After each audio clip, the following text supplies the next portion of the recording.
Happy Black History. Crazy. Take two. Happy Black History Month.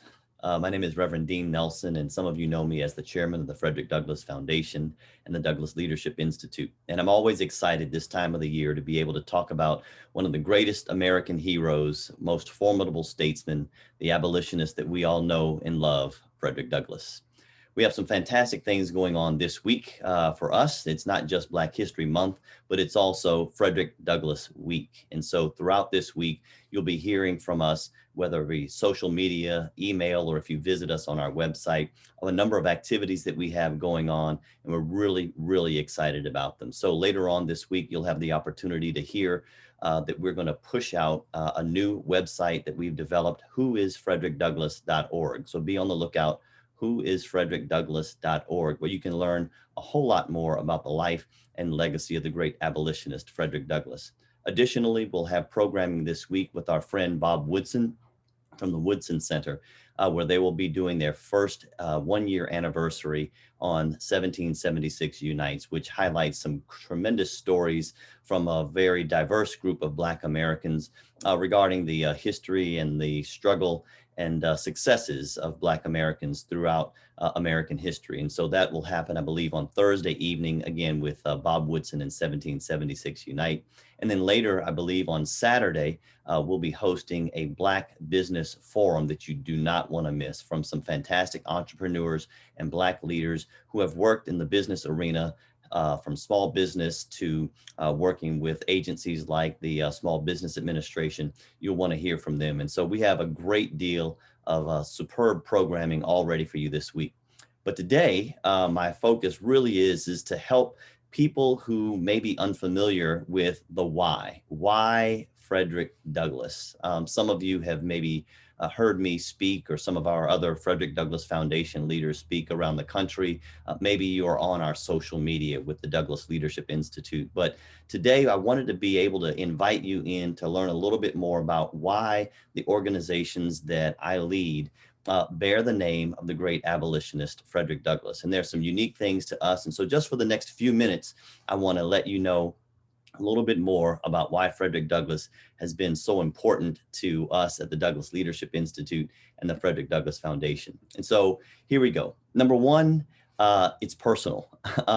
Just as a child, I was first introduced to Frederick Douglass. My mother, I remember, brought home a collection of Black history comic books. Now, these weren't DC or Marvel comic books, but these were a collection of about 20, 25 Black history comic books of famous people like Sojourner Truth, George Washington Carver, Marian Anderson, Harriet Tubman, Crispus Attucks. And as a young boy, I was really pulled into this world of Black history through these comic books. And one of the things, though, that I learned as a young boy was there was one figure who stood out.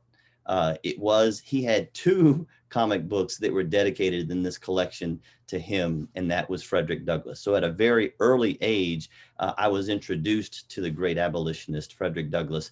And when I learned even then as a teenager, Frederick Douglass was a teenager when he first tried to escape from slavery in the 1830s. And then ultimately, on his third chance at about the age of 19, he did escape. And so as an early student, probably I was in like sixth grade, I remember getting those comic books, and that really sparked my interest as a young person. So we want to encourage you to get the word about Frederick Douglass to young people.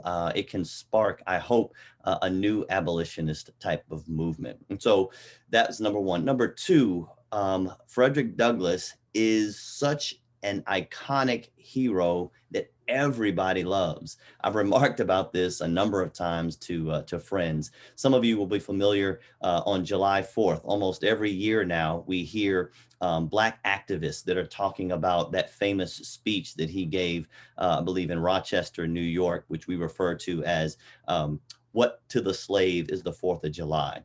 And a lot of activists love those because they were stinging words that Douglass challenged America to kind of live up to its founding principles. And while you might have activists who remember that, I'm sometimes remember hearing Republicans quote Frederick Douglass stating that I'm a black, dyed in the wool Republican and would never be a part of any other party but the party of liberty and progress. So what's the point? Whether you're young, old, Republican, Democrat, libertarians, everybody loves Frederick Douglass. And that was one of the reasons why we felt like we wanted to have an organization that was named after someone who was beloved by so many people, particularly because Douglass was known for advocating for all human rights. If you remember back, not just the abolition of slavery, but also Douglass fought for full citizenship for Black Americans. But then he was also one of the most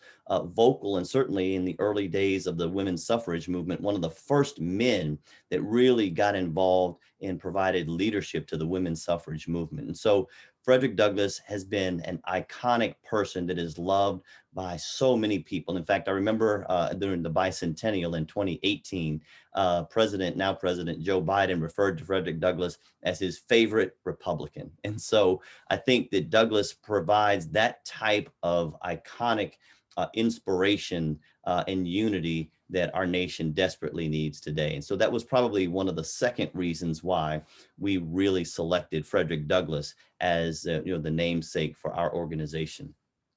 I think a third reason as to why Frederick Douglass is because he was such a transformational servant leadership or leader. And when I say that, this is what I mean.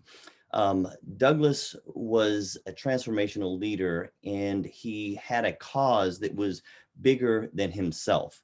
Many people don't know that he was also a minister of the gospel, a licensed AME Zion minister. And I think that that's really important for our organizations, the Douglass Leadership Institute and the Frederick Douglass Foundation, because we are a faith-based organization. As I talked a little bit about how I was, attracted to Frederick Douglass as a teenager, I was reminded as I learned later on in life about Frederick Douglass having a divine encounter with God. And I remember myself in probably about 12 or 13, just having a unique encounter in the presence of God. And I remember reading this also about Frederick Douglass. And it was so impactful that I think it can be easily said that it influenced his life in terms of his mission. But I think it's so important. I'm going to actually read to you part of his quote that he wrote in Life and Times, which is one of the autobiographies of Frederick Douglass. But he wrote this about his encounter. As a young man, Frederick Douglass had an encounter with God through a Methodist preacher named Hanson. And this had such a profound impact on Douglass that it would lay the foundation of faith that would guide him for the rest of his life. Here's his quote. He says, "I knew very well I was wretched. I had no means of making myself otherwise. I was for weeks a poor, broken-hearted mourner traveling through the darkness and misery of doubts and fears. And I finally found that change of heart which comes by casting one's care upon God and by having faith in Jesus Christ as Redeemer, friend, and Savior of those who diligently seek him."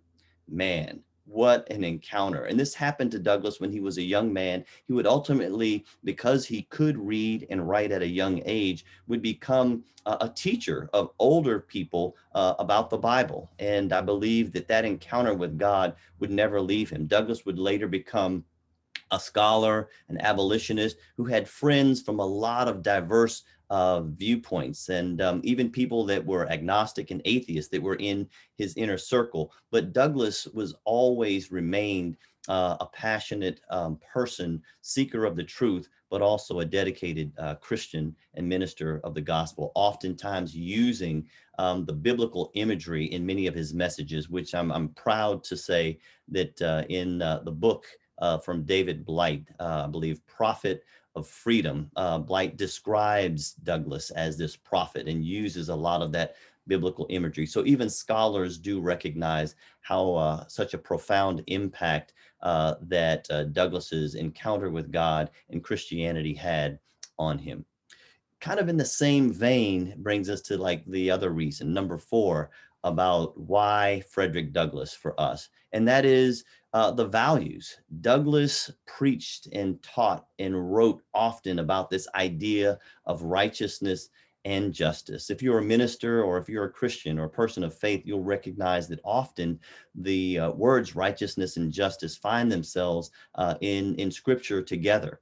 And we've highlighted that. In fact, one of Douglass's favorite quotes of mine, he says, I have one great political idea. The best expression of it I have found in the Bible. It is in substance, righteousness exalts a nation. Sin is a reproach to any people. He says, that's the whole of my politics, the positive and the negative of my politics. In our culture today, sometimes we are almost forced to like pick sides, that somehow you either have to be committed to morality or justice. But I believe that Douglass amplified or exemplified the idea that we could have both and that we could advocate for justice issues or causes, but also as a society that largely believes in God and has a understanding that there is right and that there is wrong. I believe that Douglass exemplified both that kind of cross between those two ideals. And that's something that we try really hard to do at the Douglass Leadership Institute and at the Frederick Douglass Foundation, where we are both highlighting righteousness and justice. One of the things that we stand for, or one of our platforms, is strengthening the Black family. We feel like that the family is a God-ordained institution, and what we can do to undergird it and to support it is extremely important. We also push for meaningful criminal justice reform, economic and educational opportunity. These are things that are not easily fit into kind of the right or left column always, but really ordinary people really wanting to affirm kind of biblical principles of morality, but also at the same time understanding justice and tolerance. And that's something that we try to emulate at the Douglass Leadership Institute and Frederick Douglass Foundation. And that is another reason why we selected Frederick Douglass as kind of an iconic, hero, because those are biblical values. Those are honestly American values. And we try hard to push those things through the work that we do all around the country. Now, the last reason of why Frederick Douglass. This one is probably something that has not been told that often, but it is a very unique story that you would want to hear. And it started actually back in 2009 when Dr. Timothy Johnson, who was the founder, along with myself and Troy Rowling of the Frederick Douglass Foundation, Tim and I decided to have a meeting in Washington, D.C. in 2009. This was after President Obama had been elected. And this meeting was largely with independents, conservatives, and Republicans, about 15 of us that gathered in Washington, D.C. Right about the time that President Obama was going to be sworn in and to take office. And we knew that we celebrated the fact that America had come to a place where it could elect somebody like President Obama. But at the same time, we knew that some of the things that he was advocating for were not consistent with those within the African American community. And so we began to think about how do we, in an appropriate way, affirm the things, the principles and the values that many of us as conservatives were holding, but at the same time do it in a time period where America was celebrating its first Black president. And so we had this gathering here in Washington, D.C. And that night, Tim spent the night at my home, and he had a dream that night. The next morning, he got up and he was telling me about this dream, and he asked me if I knew anything about Frederick Douglass. And I told him what I did know, but then I went behind or downstairs in my basement, and I pulled out this big poster that I had, and it said Douglass Leadership Lecture Series. And it was a lecture series that I had started with having ministers, African American ministers, talk about the intersection of faith and public policy. And as I pulled that out, Tim was just struck by the fact that I had this huge poster of Frederick Douglass. And we began to talk a little bit more that day. And about a month later, he gives me a call and he says, "Congratulations." I said, "Congratulations, what for?" He says, "You're the vice chairman of the Frederick Douglass Foundation." And that's how the Frederick Douglass Foundation got started in 2009. And shortly thereafter, we would host events in Washington, D.C., and would do some great work, which some of you are familiar with. But that's the other reason of why Frederick Douglass, because of a divine dream that we believe that God gave Tim Johnson about the life of this great abolitionist. Even though Tim didn't know a whole lot about Frederick Douglass at the time, we would later have a lot of discussion, and we would learn a whole lot more. As much I'm learning more every year about Frederick Douglass, from being connected a little bit to one of his direct descendants of Ken Morris, through the scholarship of others. And I'll refer a few books probably as I get ready to close. But I want to encourage you, learn more about the great abolitionist. Visit our website at whoisfrederickdouglass.org. Also take the time to read some of the books like David Blythe, his book, or Frederick Douglass, who you may know had three autobiographies. The first that he wrote was a narrative which was designed to help people to know about how horrible slavery was. So it was like the first, true story narrative that was written for, the masses, about the first hand account of a man who had been a slave. The second one, My Bondage and My Freedom, which Frederick Douglass wrote, and that was his bestseller because he had now lived in freedom just as long as he had been in slavery. And he talks about that. And then lastly, Life and Times of Frederick Douglass. So those are three. If you're a woman, you might be interested in a great book that I started a couple of years ago, that was referred to Women in the World of Douglass, is something that also I would highly recommend.